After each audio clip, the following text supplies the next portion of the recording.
আবির ভাইয়া না? আবির ভাইয়া, আপনি জানেন আমি আপনার কত বড় ভক্ত। ভালোই লাগে আপনাকে এখানে পেয়ে গেলাম। প্লিজ ভাই একটা ইন্টারভিউ দিবেন প্লিজ।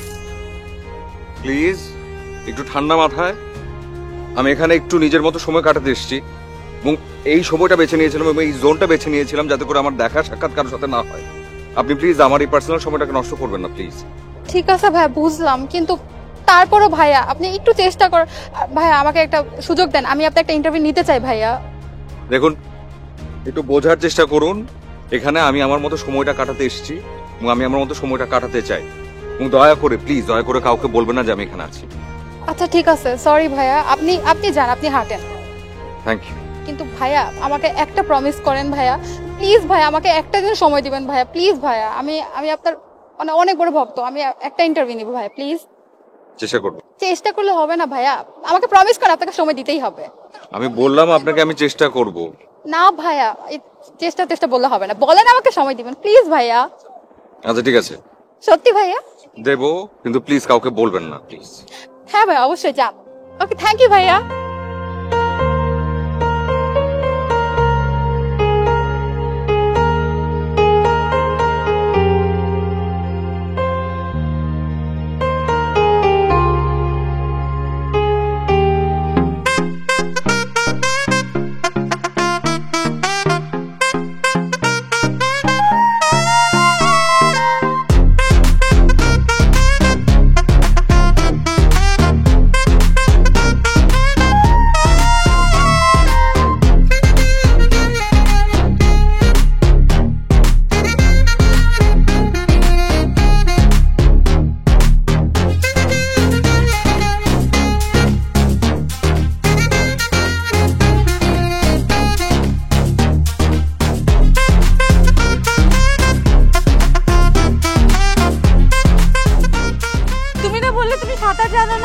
এখনো বলছি আমি সাঁতার কাটতে জানি না। তাহলে এই সমুদ্রের এত কাছে আসলে কেমন করে? তুমি আমার সাথে আছো বলে আমি ভরসা পেয়েছি। তাছাড়া জীবন মানে তো এটাই, তাই না? জীবন মানে কি? জীবন মানে হচ্ছে অপরিপূর্ণকে পরিপূর্ণ করা। এই ধরে নাও আমাদের দুজনকে, যে সৃষ্টিকর্তা আমাদের দুজনকে এক কেন করেছে জানো? কেন? যেমন ধরো, যে কাজগুলো তুমি পারো না সে কাজগুলো আমি পারি, আবার যে কাজগুলো আমি পারি না সেই কাজগুলো তুমি পারো। তাহলে হলো কি, আমরা দুইজন মিলে 100%। তাহলে আমি যদি এখন তোমাকে বলি আমার সাথে এখন সমুদ্রে ভিজতে হবে, যাবে? হ্যাঁ চলো। ওই দূরে যেতে হবে কিন্তু। হ্যাঁ বাবা চলো।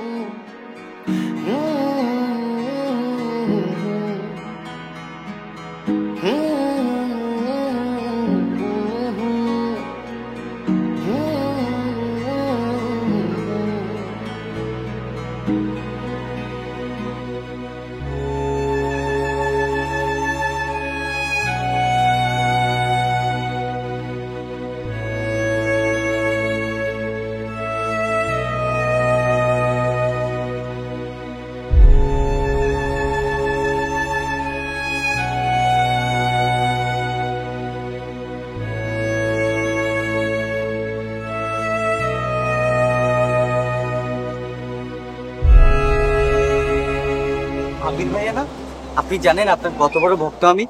প্লিজ একটা সেলফি প্লিজ। এভাবে কথা বলার কিছু নেই। আপনি বিচে কেন আসছেন? বিচটা উপভোগ করবার জন্য তো? জি অবশ্যই।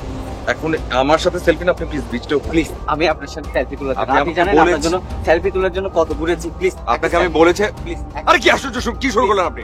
এখন কোনো সেলফি টেলফির সময় না, আমি কোনো সেলফি তুলবো না। সরেন, প্লিজ সেলফি। সরতে বলেছি, সরেন। সিনেমার পর্দায় কত সুন্দর অভিনয় করে, বাস্তবে ব্যবহার এত খারাপ দেখেই বোঝা যাচ্ছে। C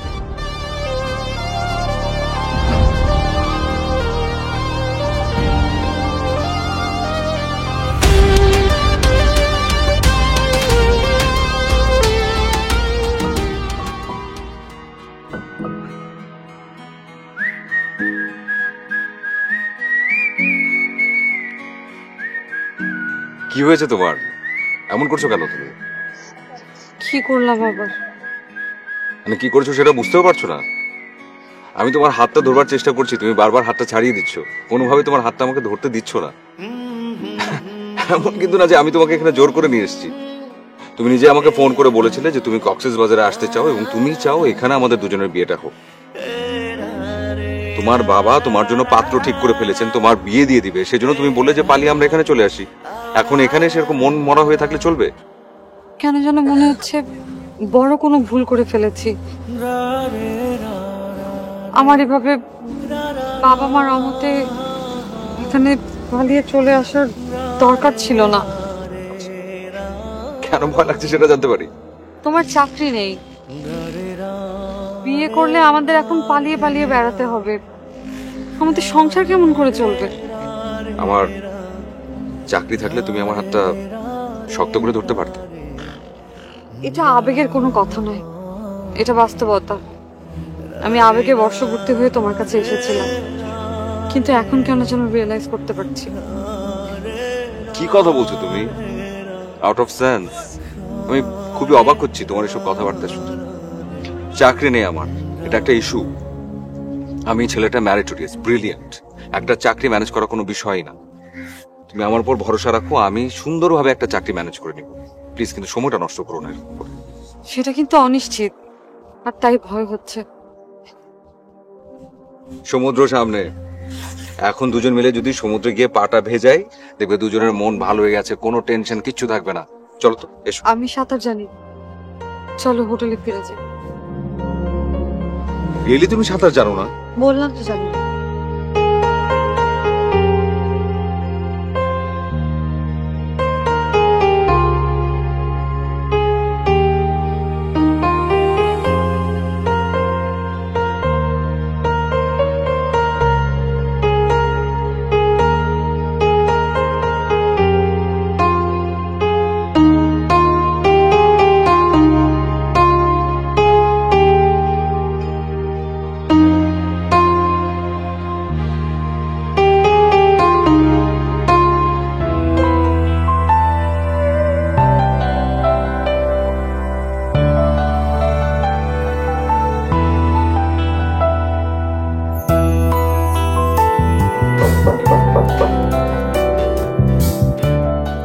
K?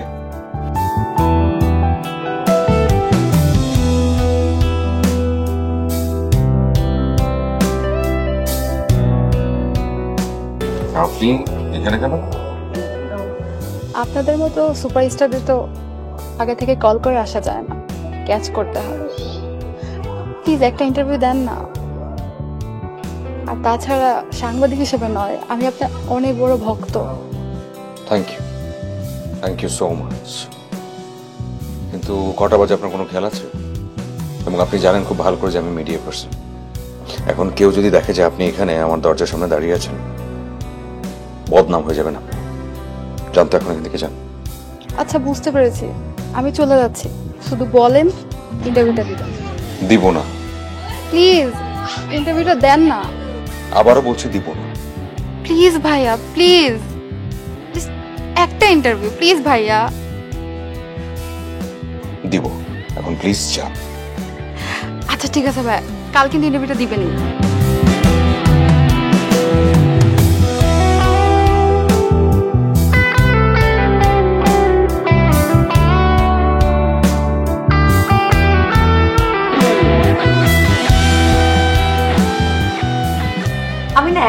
জিনিসের উত্তর কখনোই পেলাম না।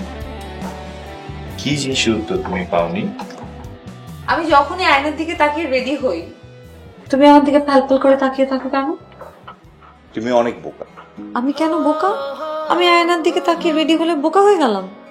সেটা আমি জানি না, কিন্তু তুমি যে আয়নার দিকে তাকিয়ে তাকিয়ে যে মেকআপটা করো, তুমি কি জানো তুমি মেকআপ ছাড়া এমনিতেই সুন্দর?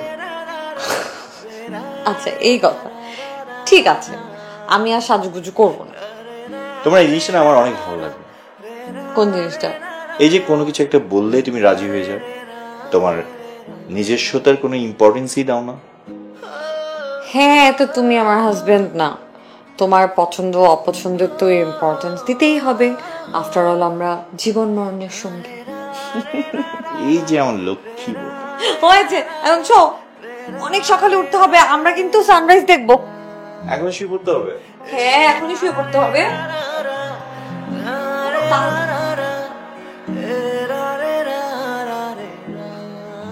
গল্প করতাম আমরা। আই, কোনো ঝামেলা করবে না।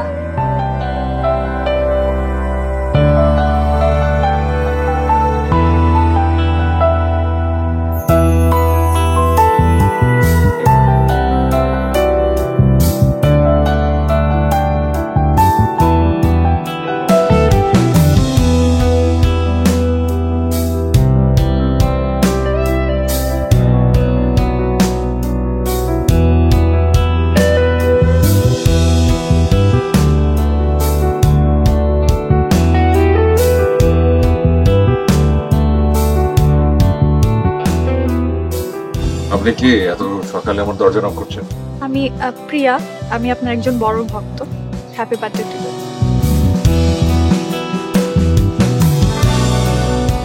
আজকে আমার জীবনে অনেক লাকি একটা day. Thank you so much. কিন্তু আপনার লাকি ডে কেন বললেন সেটা তো বুঝলাম না। কারণ আপনার বার্থডেতে আজকে প্রথম আমি আপনাকে উইশ করতে পেরেছি। কাল আপনাকে বিচে দেখেছি এবং খোঁজ নিয়ে জানতে পারলাম যে আপনি এখানে আছেন।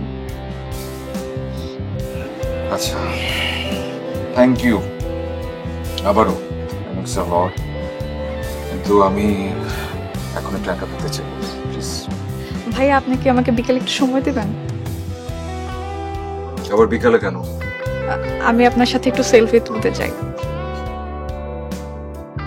আচ্ছা ঠিক আছে, আমি ওই বিকালের দিকে বিচে থাকবো, চলে আসতে পারি। ভালো থাকবেন।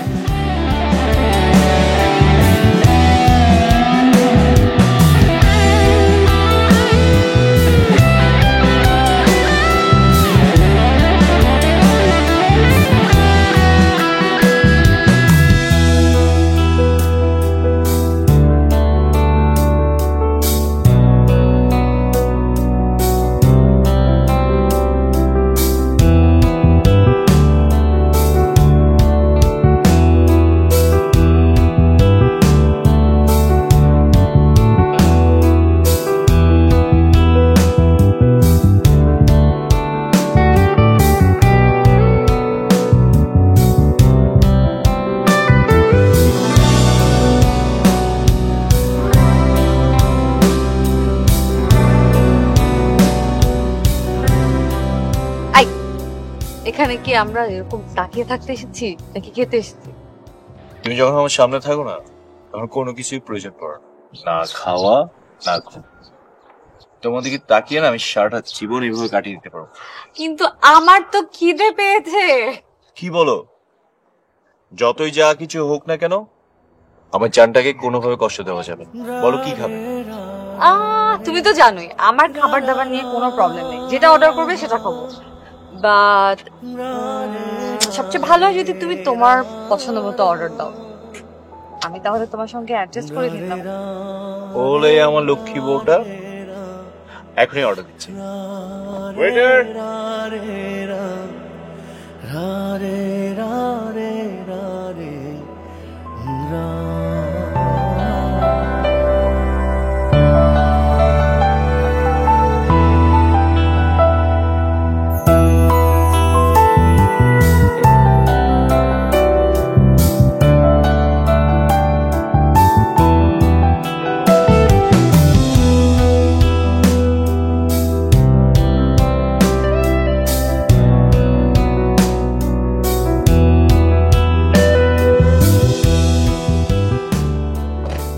বলো, চুপ করে আছো কেন?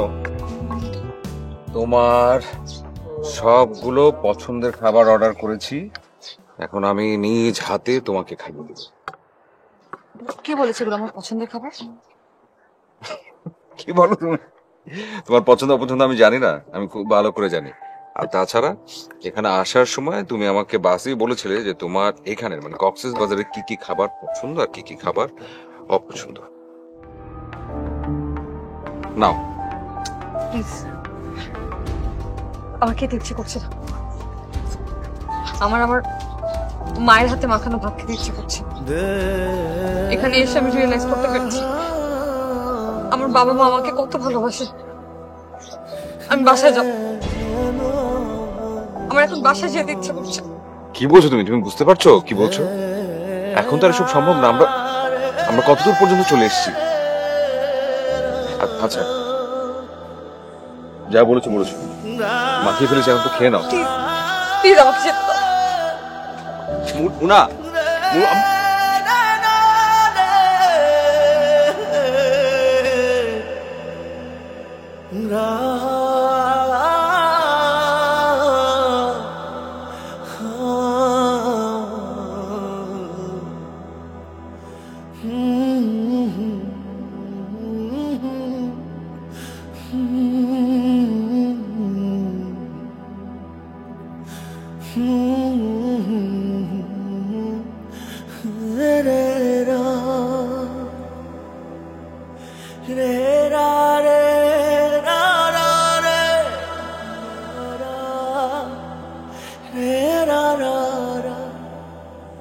কি ব্যাপার, এখানে এভাবে বসে পড়লে কেন?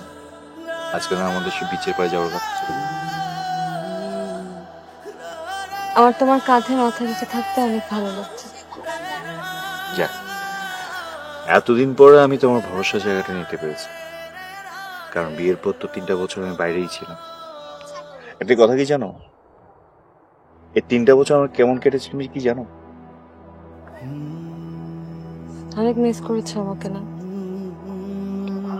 আমি জানি তুমি আমাকে অনেক ভালোবাসো। তোমাকে নিয়ে না আমি একটা ভয়ের মধ্যে ছিলাম।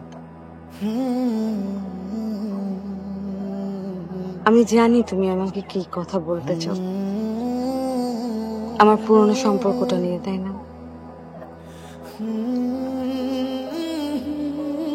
আমি আসলে বলতে চাচ্ছিলাম আবিরকে নিয়ে। তুমি আমাকে যেদিন ওই ঘটনা বলেছিলে না, সেদিন আমি বুঝে গেছিলাম অনেক সব তুমি আমাকে অনেক ভালোবাসো। কিন্তু তারপর না আমার মধ্যে একটা ভয় কাজ করতো, কারণ তুমি আবিরকে অনেক ভালোবাসো। তুমি যদি আবার ওর কাছে ফিরে যেতে তখন আমার কি হতো? আমাদের বিয়ের পর আমার একটু একটু করে কেমন জানি তোমার প্রতি প্রেম হয়ে গেল, ভালোবেসে ফেললাম। আগের সম্পর্কটাকে মনে হতে লাগলো ওটা সম্পর্কই ছিল না। কি জানি, স্বামী স্ত্রীর সম্পর্কটা বোধহয় এরকমই, আল্লাহ প্রদত্ত একটা নিয়ামত। কেমন যেন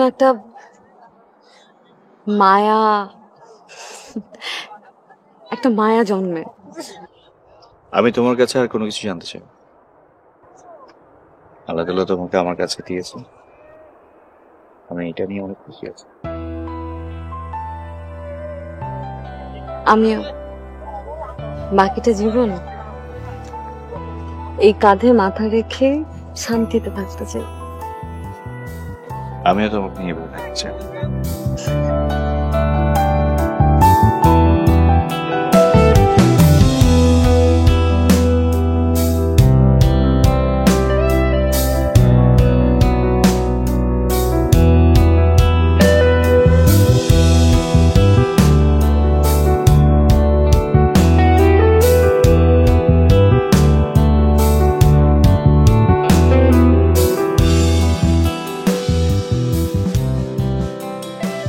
নির্জন জায়গায় কেন বসলেন বলেন তো?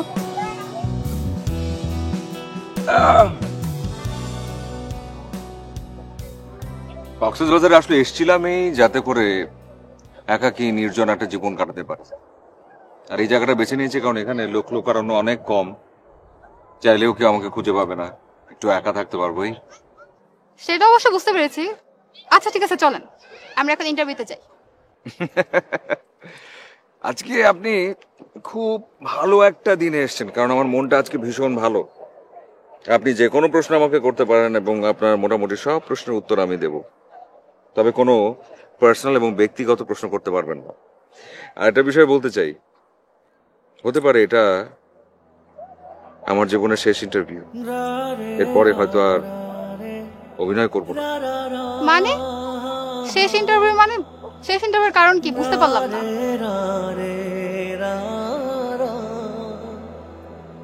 আমি আসলে অভিনয় জীবন থেকে দূরে সরে চলে যেতে যাচ্ছি, সেই জন্যই এত দূর পর্যন্ত এখানে আসা, যাতে করে আমি একাকী নিজেকে কিছু সময় দিতে পারি, ভাবতে পারি যে আমার জন্য আসলে কোনটা ঠিক কোনটা ঠিক না।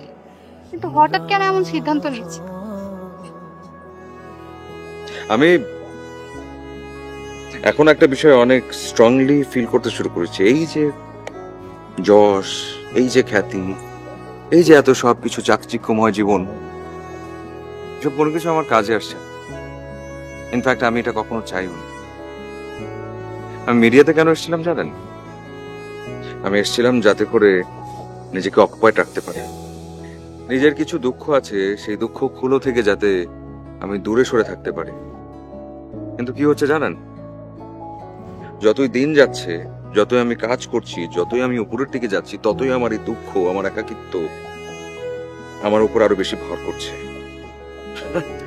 তাহলে আপনি বলেন, এখানে কাজ করার কি উদ্দেশ্য থাকতে পারে?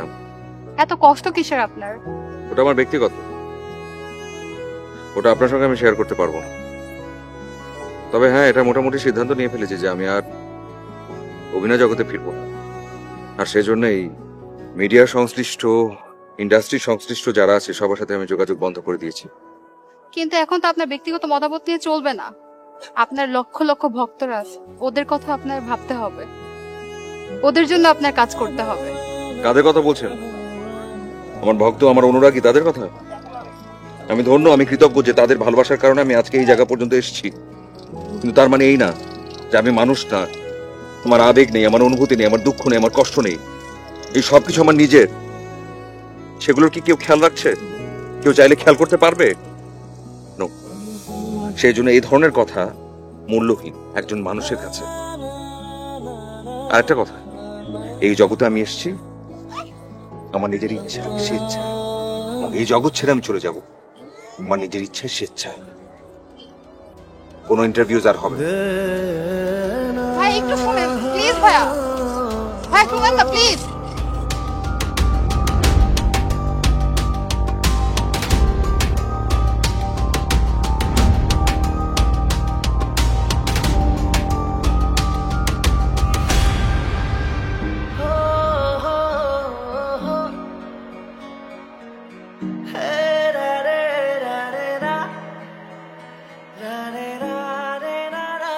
তুমি এখানে, আর আমি তোমাকে খুঁজছিলাম, কিন্তু আমার কেন যেন মনে হচ্ছিল যে তোমাকে আমি এখানে খুঁজি।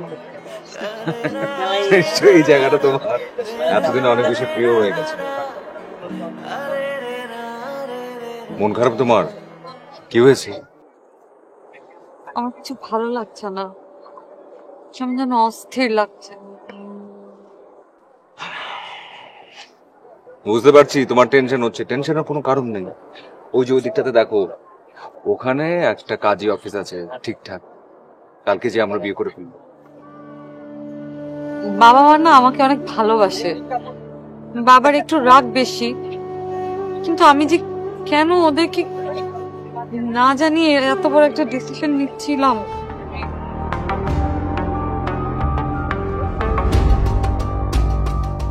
আমি কিন্তু একবারের জন্য তোমাকে এই কথাটা বলিনি এখানে আসবার জন্য। এই যে এখানে এসেছি কক্সবাজারে, এই সিদ্ধান্তটা কিন্তু তোমার ছিল, তোমার কারণে আসা।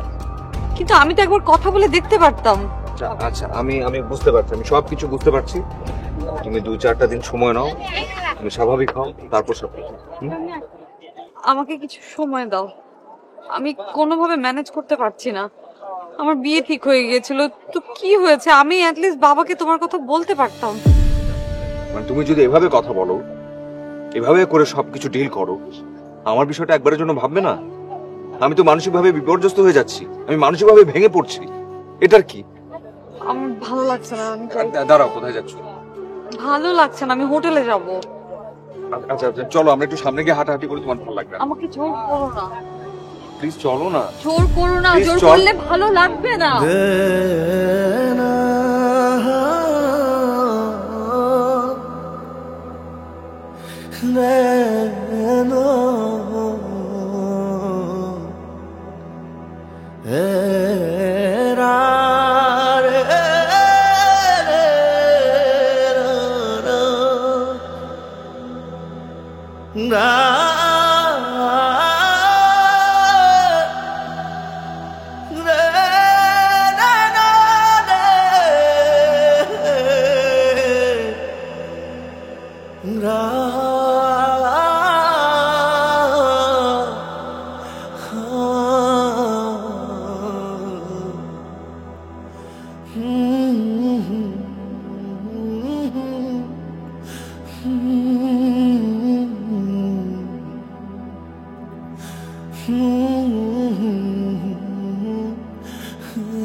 কি হয়েছিল? মন খারাপ কেন? না, মন খারাপ না। এই কয়টা দিন এখানে থাকলাম, খুব সুন্দর সময় কাটলো। কাল তো চলে যাচ্ছি, তাই ভালো করে সমুদ্র দেখে নিচ্ছি। তুমি কি আমার কাছে কিছু লুকানোর চেষ্টা করছো? তুমি খুব ভালো করেই জানো আমার কাছে তুমি কোনো কিছু লুকাতে পারো না। আমি এটাও জানি তুমি কি ভাবছো। কি ভাবছি? তুমি আবিরকে নিয়ে ভাবছো। তুমি সকালবেলা ওর জন্মদিনের জন্য যে গিফটটা দিয়েছো সেটা নিয়ে ভাবছো। যে চিঠিটা দিয়েছো সে চিঠি পড়ে সে কি ভাবছে সেটা নিয়ে ভাবছো তুমি। তুমি এসব জানো? আবির সাহেব প্রতি বছর এই টাইমটাতে কক্সবাজার বেড়াতে আসে। ঠিক এই সময় তোমরা দুইজন ঘুরতে আসছিলে। এই ঘটনাগুলো তুমি আমাকে আগে বলেছিলে। আমি তোমার ডায়েরিও পড়েছি, তাই সব সময় এই তারিখগুলো আমি আমার কাছে নোট ডাউন করে রেখেছি। তোমাদের যেন আবার দেখা হয়, কথা হয়, তোমাদের দুজনের মধ্যে যে কষ্টটা আছে সেটা শেয়ার করার জন্য। তোমার খারাপ লাগছে না? তোমার বউ অন্য আরেকজনকে নিয়ে ভাবো। একদমই না, আমি একদমই টেনশন করছি না, কারণ আমি জানি তোমার মনের মধ্যে আমার জায়গাটা কি, আর সেই জায়গাটা কেউ নিতে পারবে না, আমি এটাও জানি। আমার এখন কি করা উচিত? তুমি একদিন ওনার কিছু না বলে চলে গিয়েছিলে। তুমি ওনার সঙ্গে দেখা করো, কথা বলো, দেখবে তোমার মধ্যে যে অপরাধবোধটা কাজ করছে না সেটা অনেক কমে গেছে। তুমি বলছো? আমরা তো কাল চলে যাচ্ছি, তুমি এক কাজ করো, তুমি আজকে রাতেই তার সঙ্গে দেখা করো। তুমি আমার সাথে চলো। এটা একদমই বেমানা। তুমি ওনার সাথে দেখা করো, উনি অনেকদিন ধরে অপেক্ষা করছে তোমার সাথে কথা বলার জন্য।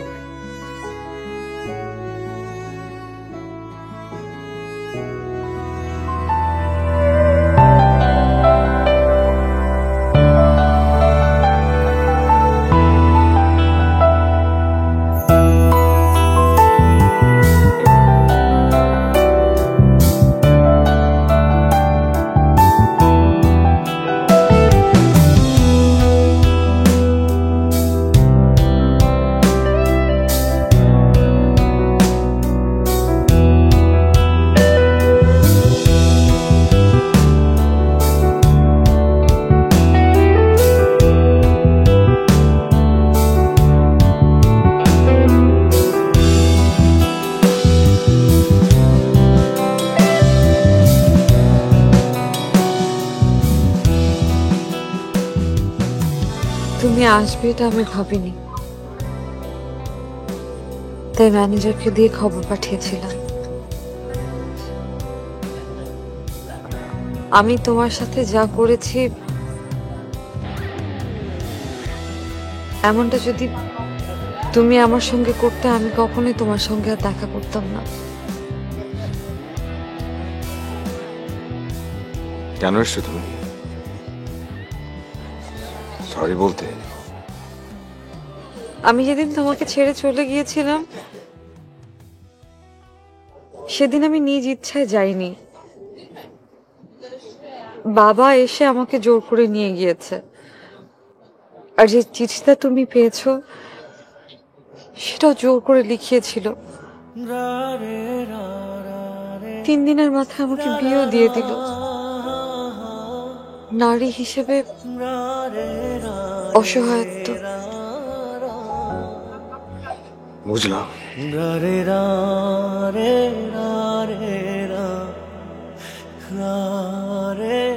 দেখলাম ভীষণ সুখে আছো তুমি, ভীষণ রকম সুখে। এখন এত সব পুরনো কথা চিন্তা করবার দরকার কি? মনে রাখবার দরকার কি? বলে গেলে তো পারতে, দরকার ছিল না তো সবকিছু। ভাগ্যের উপরে আমাদের কোনো হক নেই, আমরা সবাই ভাগ্যের কাছে অসহায়। আর সেই ভাগ্যই আমাকে সুখী করেছে। তোমাকে না পাওয়ার পরে হয়তো তুমিও আমাকে ছাড়া অনেক সুখী হবে। তুমি লক্ষ লক্ষ মানুষের হৃদয়ে জায়গা করে নিয়েছো তোমার অভিনয় দিয়ে। একটা হৃদয় থেকে তোমার স্থান যদি চলে যায় তাতে কি বা যায় আসে? ওই একটা হৃদয়, ওই একটা হৃদয়ের স্থান আমার জন্য অনেক বেশি দরকার। এর বাইরে আমি আর কিছু চাইনি জীবনে, আমি চাইবো না। আমার অন্য কিছু দরকার নেই এবং আমার অন্য কিছু এখন আর ভালো লাগে না, ভালো লাগাতে পারছি না আমি কোনোভাবে। তুমি দেখি নিও, কেউ তোমাকে আমার চেয়ে অনেক বেশি ভালোবাসবে। আমার স্বামী আমাকে অনেক বেশি ভালোবাসে। ভাগ্যের উপরে ভরসা রাখো, সব সমস্যার সমাধান হবে। কাল আমরা চলে যাচ্ছি।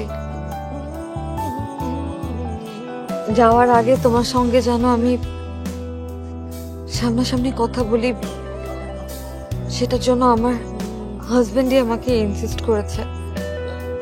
ও সব জানে, তবুও আমাকে অনেক ভালোবাসে। আসি। প্লিজ যেও না, আরেকটু বসো।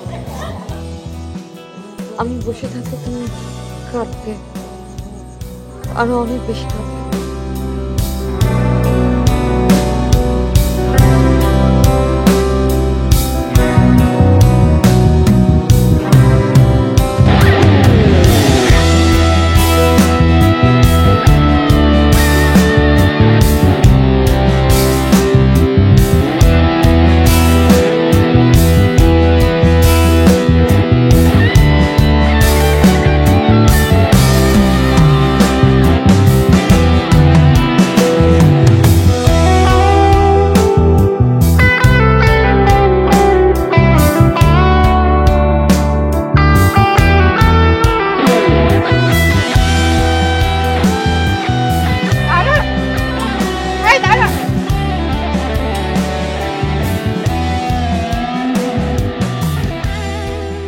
আপনি এখানে? চলে যাচ্ছি তো, তাই ভাবলাম যাওয়ার আগে প্রিয় মানুষের সাথে দেখা করে যাই। ঢাকায় ফিরে যাচ্ছেন? না, তাহলে সুইসাইড করতে যাচ্ছি।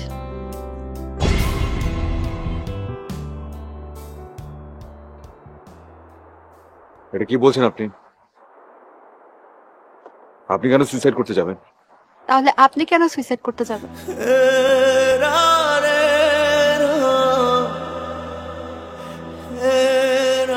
করে জানেন? সেটা বড় কথা না, প্রিয়জনরা সব খোঁজ খবরই রাখে। কার জন্য বাঁচবেন? বেঁচে থাকার জন্য যাকে দরকার সে।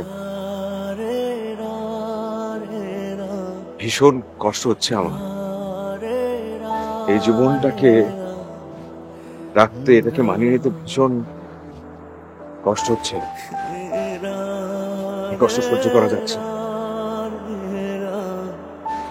কে কখন কি কিভাবে এবং কেন আমি সব করতে যাচ্ছি এ বিষয়ে আমি একটা কিছুই বলতে চাই না, কারণ এটা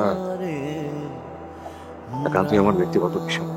এটা একদমই আপনার ব্যক্তিগত বিষয় না। আপনি কি চান এরকম আরো অনেক ভক্তরা আপনার মতো এই কাজটা করুক, সুইসাইড করুক? চান আপনি? কখনো না। এটা চাই। জীবনের অর্থ খুঁজলে অর্থ পাওয়া যায়, একটা বার খোঁজার চেষ্টা কর। একটা কথা বলি, যার জন্য এই কাজটা করতে যাচ্ছেন হয়তোবা তার থেকেও বেশি আপনাকে কেউ এরকম ভালোবাসে, আপনাকে চায়। আপনি যদি এই কাজটা করেন তার কি হবে? নিজের চোখ দিয়ে ভালো করে দেখার চেষ্টা করে, তাহলে দেখবেন সবকিছু ঠিক হয়ে গেছে। প্লিজ এই কাজটা করবেন না, রিকোয়েস্ট।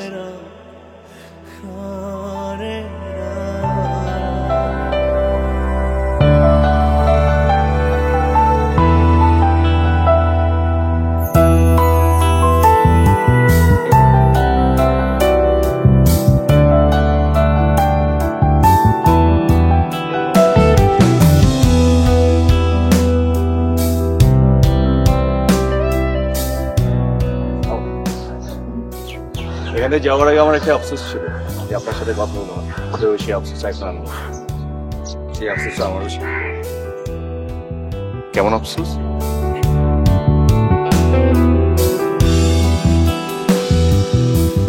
আগে মনে হতো যে পৃথিবীর অনেক কিছুই আমার জানা, বেশ ভালোই জানি বুঝি, কিন্তু আপনার সঙ্গে পরিচয় হবার পর মনে হয়েছে আমার এখনো অনেক কিছু জানার বাকি আছে।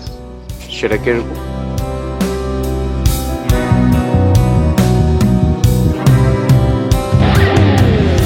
একসময় মনে করতাম যে কেউ যদি কাউকে ভালোবাসে সেটাই সর্বোচ্চ ভালোবাসা, তার চাইতে ভালো আর কেউ কাউকে কখনো বাসতে পারে না, অ্যাটলিস্ট ওই মানুষটাকে কোনোভাবে না। তো এখন জানি, এখন বুঝি এমনও কিছু ভালোবাসা আছে যে ভালোবাসাগুলো সেই শক্তিশালী ভালোবাসাকেও ঝাপসা করে দিতে পারে। আপনার জীবনেও এমন একজন আসবে যাকে ভালোবাসার পরে আপনি আগের ভালোবাসাকে ভুলে যাবেন,